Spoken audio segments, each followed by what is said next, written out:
Hallelujah. मुझे सुनने वाले हर एक को एक और बार फिर से जल्द आने वाले यीशु मसीह के नाम में आप सभी को प्रेम भरा सलाम। मैं आशा करता हूँ आप सभी दिन प्रतिदिन लगातार यीशु मसीह में बढ़ते जा रहे हैं।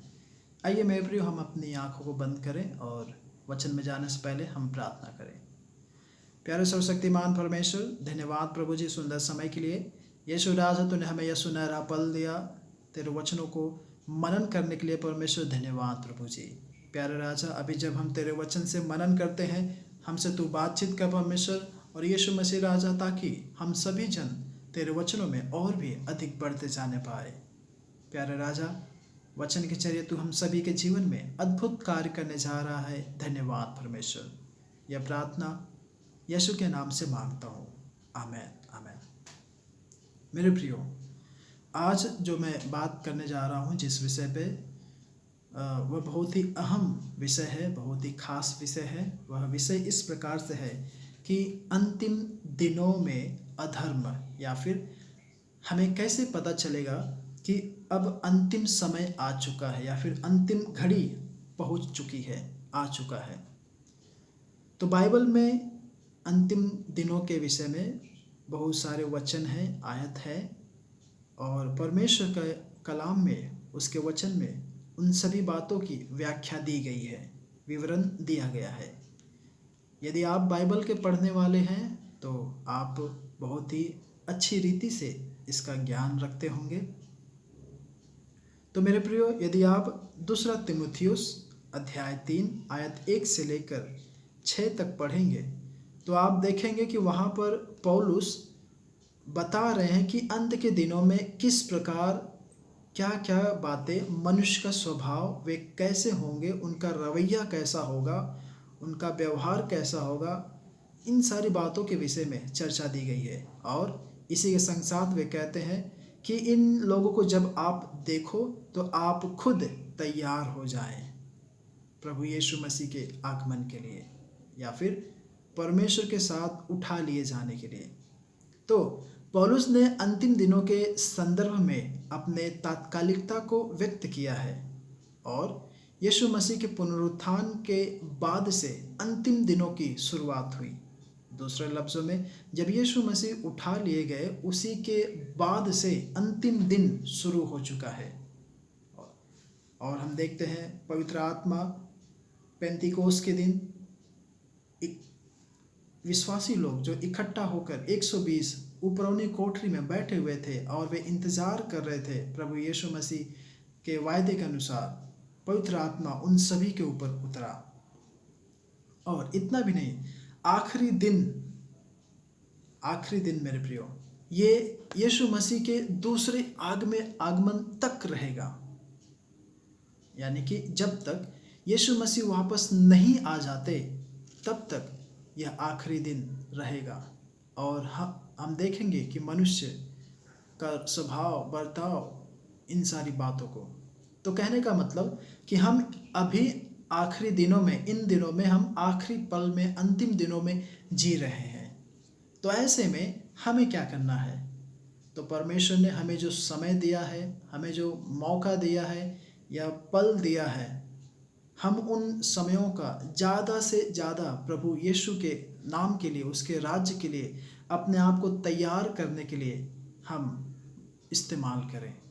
यदि आप इफिसियों की पत्री उसका 5वां अध्याय आयत 16 आप पढ़ेंगे तो ऐसा लिखा है, इफिसियों की पत्री 5वां अध्याय आयत 16 में, अवसर को बहुमूल्य समझो क्योंकि दिन बहुत बुरे हैं।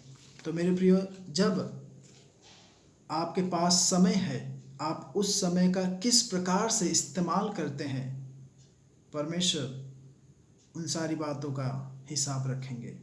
ये नहीं कि आप बूढ़े होने के बाद, बुजुर्ग होने के बाद, आप जब परमेश्वर के पास जाते हैं, आप कहें परमेश्वर मुझे तो समय मिला ही नहीं, मुझे मेरे बूढ़े अवस्था में ही समय मिला।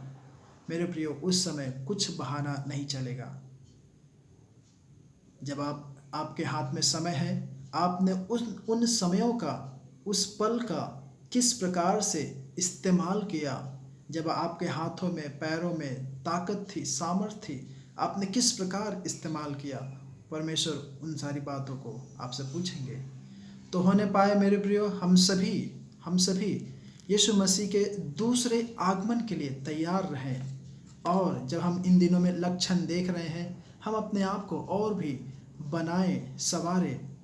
पौलुस ने अंतिम दिनों में समाज और मनुष्यों के व्यवहार और चाल चलन और उनके जीवन के विषय में ठीक रीति से वर्णन किए हैं। यहाँ तक कि दुर्भाग्य, दुर्व्यवहार और अपने अपने आराम के प्रति समझौते को एक चिन्ह के रूप में प्रदर्शित किया है। तो आइए हम उन सारी तमाम चिन्ह और बातों को देखेंगे। तो मेरे साथ निकालिए दूसरा तीमुथियुस अध्याय 3 आयत 1 से लेकर 6। आयत ऐसा कहता है, पर यह स्मरण रख कि अंत के दिनों में कठिन समय आएंगे, क्योंकि मनुष्य स्वार्थी, लोभी, डेंगमार, निंदक, माता पिता की आज्ञा टालने वाला, कृतघ्न, अपवित्र, दया रहित, क्षमा रहित, दोष लगाने वाला, असंयमी, कठोर, भले के बैरी, विश्वासघाती, ढीठ, घमंडी और परमेश्वर के नहीं वरन सुख विलास की ही चाहने वाले, ये लोग भक्ति का भेष तो धरेंगे पर उसकी शक्ति को न मानेंगे। ऐसों से परे रहना। इन्हीं में से वे लोग हैं जो घरों में दबे पांव घुस आते हैं और उन दुर्बल स्त्रियों को वश में कर लेते हैं जो पाप से दबी और हर एक प्रकार की अभिलाषाओं के वश में है।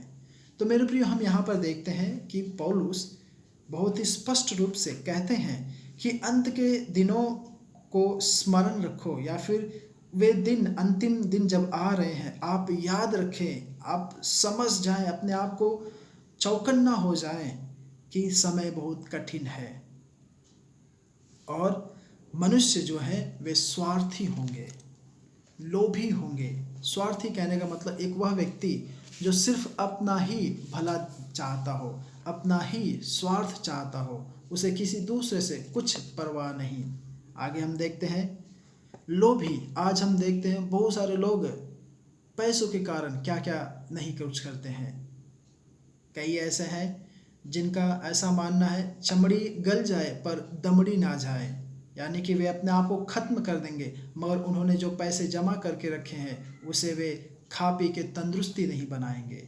वे बीमार हो जाएंगे चलेगा, लेकिन वे अपने पैसों से अपना स्वास्थ्य ठीक नहीं करना चाहेंगे। तो हम देखते हैं कि आज के समय में ऐसे लोभी लोग आप पा सकते हैं आसपास आपके। और आगे है डींग मारना। बहुत सारे मनुष्य देखना, उनके हाथ में कुछ भी नहीं, या फिर उन्हें कहने को कुछ भी नहीं है, फिर भी वे बड़ी बड़ी बातों को व्याख्यान करते हैं और बताते हैं जो वास्तव में उनके पास है ही नहीं, जो सत्य है ही नहीं। और आगे मनुष्य अंत के दिनों में अभिमानी हो जाएंगे। अभिमानी कहने का मतलब वे व्यक्ति जो बहुत ही अपना घमंड दिखाते हैं, अपना मान सम्मान दिखाते हैं, वर्चस्व दिखाते हैं, अभिमानी। आज आप देख सकते हैं कि बहुत सारे मनुष्य अपने अभिमान के कारण, दिखावे के कारण क्या क्या कुछ ना कुछ करते हैं, दूसरों को नीचा गिराते हैं। यदि पड़ोसी के घर में फ्रिज आया, कुछ अच्छी वस्तुएं आई, तो वे उससे भी बढ़कर दिखाते हैं अभिमान, देखो हमारे पास भी यह है। आगे निंदक, अपमान करने वाले, निंदा करने वाले। आज आप देखना, यदि आप आगे बढ़ रहे हो तो मनुष्य जरूर लोग आपकी निंदा करेंगे। यदि आप इंग्लिश बाइबल पढ़ेंगे तो मनुष्य का निंदा करने की सीमा इतना बढ़ जाएगा कि वे ईश्वर तक की निंदा करेंगे। आगे ऐसा लिखा है, माता पिता की आज्ञा टालने वाले। आप इन बातों को बहुत ही आसानी से लोगों के घरों में देख सकते हैं। तो आप समझिए कि हम कितना अंतिम दिनों के करीब हैं। दूसरे शब्दों में यीशु मसीह का आगमन बहुत ही निकट है। अगला है कृतघ्न। दूसरे शब्दों में जो कृतघ्न है वह एहसान फरामोश या फिर नमक हराम। दूसरे शब्दों में वे जो धन्यवादी नहीं रहते हैं। तो आप देख सकते हैं, आपने किसी को मदद किया, उनको सहारा दिया और उन्होंने ही आपका गला काट लिया। एहसान फरामोश। तो आगे हम देखते हैं अपवित्र। आज बहुत सारे लोग अपने पवित्रताई को छोड़ बैठे हैं और अपने शरीर को, अपने मनों को, विचारों को हर एक रीति से गंदा कर चुके हैं। आगे है दया रहित, यानी कि दया उनमें नहीं है।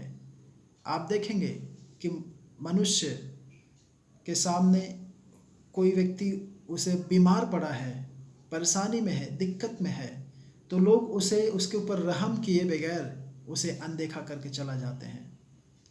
अक्सर जो प्रॉपर्टी होता है, जो ज़मीन जायदाद होती है, लोग एक दूसरे का खून तक कर देते हैं समझने के बजाय। मेरे प्रियो, उनमें दया नाम की चीज़ नहीं है।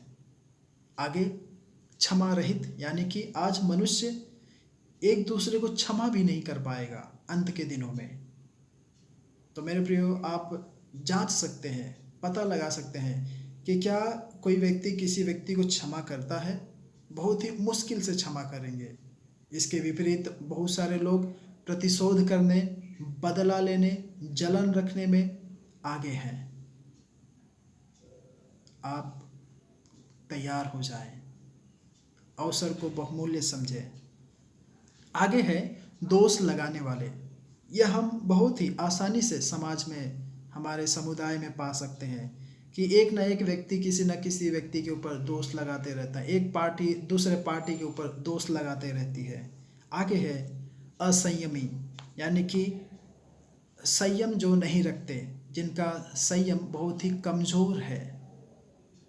बहुतों को देखना, वे कई बातों में संयम नहीं रखते, अपना आपा खो बैठते हैं और उनका जब संयम खो बैठता है तो वे कई सारे गलत कार्य उनसे अनजाने में हो जाते हैं। तो हम ये भी देख सकते हैं कि मनुष्य आज के दिनों में, उन्हें सब्र नाम की चीज़ नहीं है, जल्दबाजी है। आगे कठोर। आप देखेंगे कि कई लोग, अक्सर देखा जाता है, जो सेठ होते हैं, जो बॉस होते हैं, वो कर्मचारियों के पैसे जमा करके रखे रहते हैं और वे बॉस जो है वो ऐसो आराम करते हैं, मज़ा मारते हैं और उन मज़दूरों के पैसे को बहुत ही अच्छे रीति से इस्तेमाल करते हैं अपने स्वार्थ के लिए और उन गरीबों को बेकार में ही लताड़ते हैं, उन्हें यहाँ वहाँ भगाते हैं, 4 बार दौड़ाते हैं। तो हम देखते हैं कि ये लोग कठोर हो चुके हैं। आज आप देख सकते हैं कि मनुष्य कठोर हो चुके हैं। आगे भले के बैरी। आज कोई भी व्यक्ति भलाई करना नहीं चाहता। हर एक जन जो भला करता है उसके दुश्मन हो जाते हैं, बुराई हो जाते हैं। उनका कहीं न कहीं से उनका तोड़ फोड़ करने को, नाश करने को, विनाश करने को वे बहुत ही जज्बाती हो जाते हैं। आगे हम देखेंगे विश्वासघाती। आज मनुष्य, आज के समय में आप किसी भी व्यक्ति के ऊपर विश्वास नहीं कर सकते। आप जिस व्यक्ति से बहुत ही मिलजुल के हैं, वही दूसरे पल आपका गला काटने के लिए तैयार बैठा है, पीठ पीछे छुरा भोंकने के लिए इंतज़ार में है। आप यदि समाचार पढ़ते हैं, बहुत सारे खबरों को आप जानते होंगे। आगे है ढीठ, दूसरे शब्द में लापरवाह। आज हम देखते हैं बहुत सारे मनुष्य लापरवाह हैं, ढीठ हैं। आप कितना भी उन्हें बताएं, कितना भी करें, कुछ भी कहें, मगर उनके कानों पर जू तक नहीं रेंगता। आप बोल बोल के थक जाएंगे मगर वे नहीं मानेंगे, नहीं सुनेंगे। तो आज मनुष्य ढीठ हो चुका है। आगे है घमंडी। आज हर एक व्यक्ति में, चाहे वह गोरा हो, काला हो, किसी भी प्रकार का हो, कैसा भी व्यक्ति हो, यदि परमेश्वर ने उसे कुछ गुण दिए हैं या फिर उसे कुछ आता है, यदि वह कुछ कर सकता है, तो देखना मेरे प्रियो, वह व्यक्ति घमंड से भरकर आगे चल रहा है। आगे है, और परमेश्वर के नहीं वरन सुख विलास के ही चाहने वाले। आज आप देख सकते हैं कई सारे लोग परमेश्वर के पैसों को चुराते हैं। दूसरे शब्दों में वे अपने सुख समृद्धि में दूसरों को पैसों को इस्तेमाल करते हैं। तो आयत बहुत स्पष्ट रूप से कहता है, वे लोग परमेश्वर के खोजने वाले नहीं, परमेश्वर को चाहने वाले नहीं। यहाँ तक कि वे मौका मिले तो परमेश्वर के मंदिर को भी उजाड़ कर अपने सुख और चैन से रहने को ताक में रहेंगे। कई बार ऐसा होता है कि लोग परमेश्वर के पैसों को, जो दान है, दशमांश है, उन सारी बातों को वे अपने लिए इस्तेमाल तक करते हैं। तो हम देख सकते हैं कि आज इस प्रकार के मनुष्य पाए जा रहे हैं। वे परमेश्वर को नहीं वरन सुख विलास को ही चाहने वाले। आगे है, वे भक्ति का भेष तो धरेंगे पर उसकी शक्ति को न मानेंगे, ऐसों से परे रहना। और ऐसे भी लोग हैं जो आपसे बहुत ही मिले रहेंगे, बहुत ही यीशु से मिले जुले रहेंगे, बातचीत करते रहेंगे, लेकिन यीशु मसीह की शक्ति को नहीं मानेंगे। उन्हें विश्वास ही नहीं कि यीशु मसीह अद्भुत कार्य कर सकते हैं। तो वे भक्ति का तो भेष धरेंगे, वे कहलाएंगे हम चेला हैं, ये है वो है, लेकिन वे उसकी शक्ति को नहीं मानेंगे। तो हम इन सारी बातों को देख सकते हैं हमारे आसपास के समाज में, माहौल में। और इतना भी नहीं, आगे ऐसा लिखा है, इन्हीं में से वे लोग हैं जो घरों में दबे पांव घुस आते हैं और उन दुर्बल स्त्रियों को वश में कर लेते हैं जो पापों में दबी और हर प्रकार की अभिलाषाओं के वश में रहती हैं। तो ये जो लोग जो आधे अधूरे हैं, जो अंदर घमंड है, विभिन्न प्रकार की बातों को अंदर भर के रखे हुए हैं, वे सभी लोग दिखावे के खातिर ऐसे लोगों के पास जाते हैं जो आधे अधूरे हैं, जो कमज़ोर हैं, जो दुर्बल हैं। ऐसी स्त्रियों के पास जाके उन्हें भरमा के, उन्हें भटका के लेके चले जाते हैं।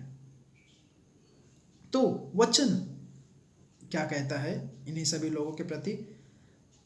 उसी पुस्तक में दूसरा तीमुथियुस की पुस्तक में 4 अध्याय में आयत 3 में ऐसा लिखा है, क्योंकि ऐसा समय आएगा जब लोग खरा उपदेश न सह सकेंगे, पर कानों की खुजली के कारण अपनी अभिलाषाओं के अनुसार अपने लिए बहुत से उपदेशक बटोर लेंगे।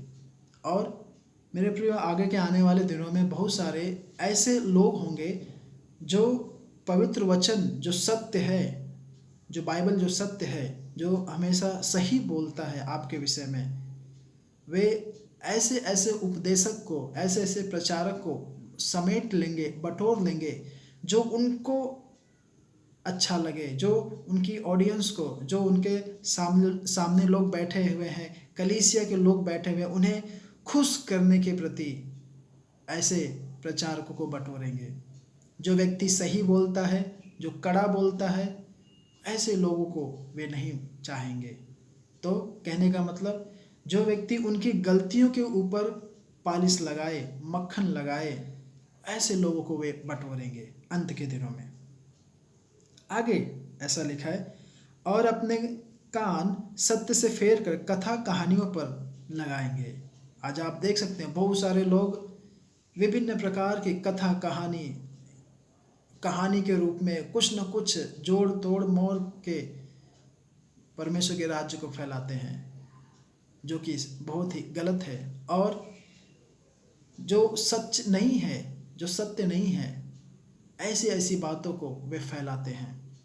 तो मेरे प्रिय, जब आप देखें कि इन सारे प्रकार के लोगों को, इन्हीं सभी प्रकार के लोगों को, आप उनसे सावधान रहें, आप उनसे सावधान रहें। परंतु आपको क्या करना है? आपको करना है हर एक बातों में आप सावधान रहें। आप यीशु मसीह के खातिर दुख उठाएं। सुसमाचार जो वचन है, उस सुसमाचार प्रचार का कार्य करें, और आप परमेश्वर की सेवा को या फिर अपनी सेवा को आप पूरी करें। तब जाके मेरे प्रियो परमेश्वर से आपको इनाम मिल सकता है। नहीं तो यीशु मसीह जब दूसरे आगमन में बादलों में आएंगे तो हमें नहीं पता कितने लोग उसके संग साथ जाएंगे। तो यदि आप यीशु मसीह के आगमन में उसके संग साथ जाना चाहते हैं, दिन प्रतिदिन अपने आप को तैयार करें, तभी तो आप यीशु मसीह के संग साथ जा सकते हैं। प्रभु आप सभी को इन वचनों से आशीषित करे, अनुग्रहित करे। आमीन।